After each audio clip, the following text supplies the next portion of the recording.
It's not a media story. It's much, much more than that. There are two other names you need to be aware of for context. Paul Dacre, the former editor of the Daily Mail, now editor-in-chief of Associated Newspapers, and Charles Moore, the former editor of the Daily Telegraph and the Spectator magazine, now a baron, thanks to the patronage of his former protege, Boris Johnson, because Boris Johnson wanted to put Charles Moore in charge of the BBC. He wanted to put Paul Dacre in charge of Ofcom, and he ended up putting Richard Sharp in charge of the former. These are people who look at the media landscape in the United Kingdom and see a rough 90% support for their own politics, their own party, their own people, their own Brexit. They look at that. They look at the 90% support that they enjoy, and they don't think it's enough.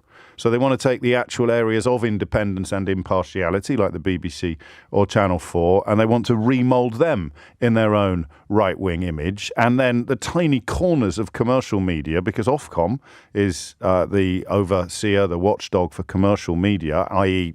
here, LBC, the tiny, tiny corners of commercial media that provide you with the detail and the facts that you need to make informed decisions instead of filling you with nonsense about trades unions, immigrants, people in small boats, refugees, the European Union. I could go on, I frequently do. The tiny, tiny little corners of commercial media where you are in with a decent chance of getting the truth.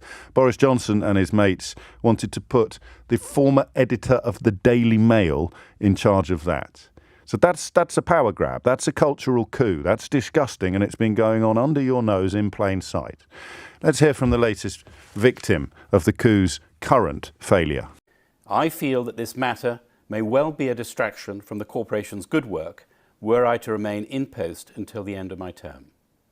I have, therefore, this morning, resigned as the BBC chair to the Secretary of State and to the board. It was proposed to me that I stay on as chair until the end of June, while the process to appoint my successor is undertaken, and I will, of course, do that in the interests of the corporation's stability and continuity. Thank you. Richard Sharp becoming the latest man whose entire life has been polluted by proximity to Boris Johnson, following down that ugly, ugly path. People like Owen Paterson, Dominic Raab, I suppose, ultimately, and countless others. Priti Patel, although she, of course, didn't have to walk the plank, having been found by an independent inquiry to have been a proven bully. Dominic Raab, found by an independent inquiry to be a proven bully, only had to walk the plank because he was so arrogant and ignorant that he promised he wouldn't not walk the plank. He would walk the plank in the event of being found to be a proven bully. I'm just going to mention once more that my information, such as it is, was that he was not a bad chairman. I don't know where some of the decisions that have been taken with regard to, for example, Laura Kuenssberg on a Sunday morning having the editor of The Sun sitting in front of her in the middle of the Jeremy Clarkson scandal and not asking her a single question about the Jeremy Clarkson scandal. You remember the one where he said that he wanted to personally throw excrement at the King's daughter-in-law. That's perfectly normal behaviour. Shortly after, he'd had lunch with the King's wife, it emerged. A little later in the day. So plenty there to get your teeth into, but she chose not to. You know that Robbie Gibb, who is a fully paid up member of the Brexit battalion, you know that he has publicly and privately sought to frustrate the appointment of people, brilliant journalists, to senior positions because he objected to things they'd written on Twitter or jobs they had done outside the BBC. I don't know where Richard Sharp stood on that sort of thing, but I do know this. He is another man whose proximity to Boris Johnson has cast a long and permanent shadow over his life. The mention there of public service is fair. You know, if you make a ton of money, it's a little bit medieval for my money. I got to be honest with you. I'm kind of with Anira Bevin on this one. Just pay more tax. But a lot of people who are ended up richer than Croesus do decide to sort of salve their consciences or their innate sense of the utter inequality that's delivered the kind of wealth they enjoy by going to work for charities or by doing good works. It's a bit why Victorian entrepreneurs opened children's homes. It's at workhouses and built, you know, sanitariums for their crippled workforce. So I get that. But my goodness me, today's conversation could be about so many different things. Are you bored of Boris Johnson? This is still his legacy. Everything he touched turned to I can't say that word on the radio, but whatever the opposite of the Midas touches, every single thing he touches, including, of course, our country, but many people are still not ready to recognise that. And crucially, this attempt, this power grab, this absolutely blatant and transparent attempt to sell Channel 4, to populate the BBC with their own people, to put their own people in charge of commercial broadcasting organisations, everything from little old me right through to the Capital Breakfast Show. And also, of course, to put their own people in charge of the BBC. And when the first one failed, up popped this fella who'd already seen his attempts to get onto the board come to absolutely nothing during what you have to presume was a more independent appointment process.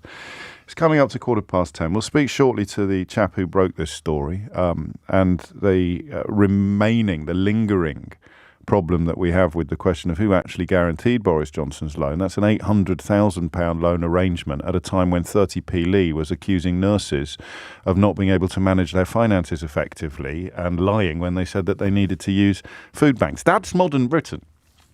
It's one of those moments, isn't it?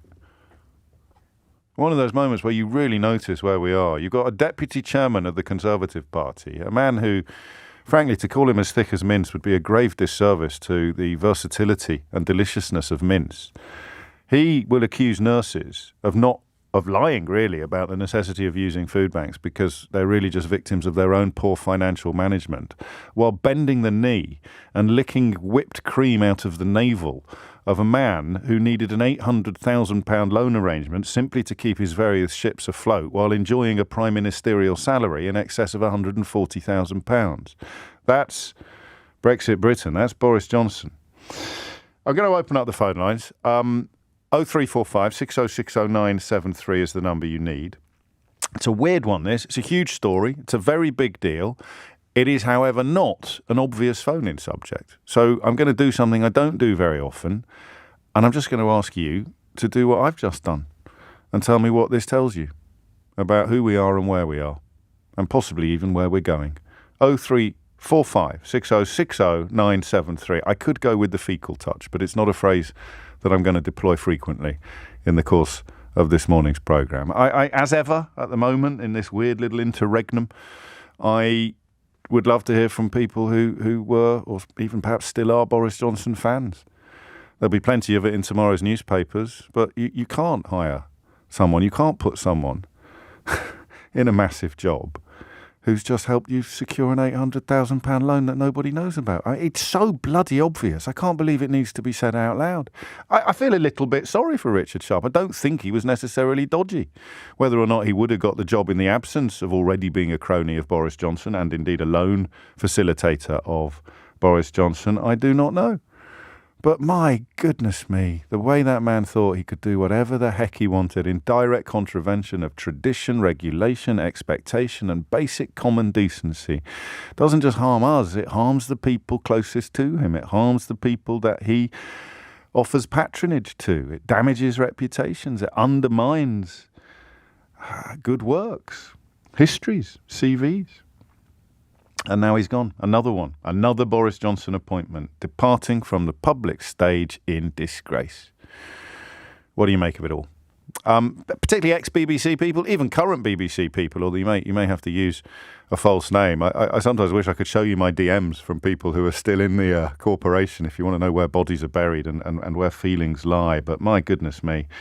A man who has essentially got one of the most powerful jobs in British media in the gift of a busted flush of a Prime Minister, having helped said busted flush secure an £800,000 loan facility. This is the kind of stuff that is supposed to happen in banana republics. It's the kind of stuff that is supposed to happen in Soviet Russia. It's the kind of stuff that is supposed to happen in broken democracies. And yet it's happened here so incrementally, so slowly, so much in stages. I suspect a lot of people listening to this now don't realise what a significant story this is.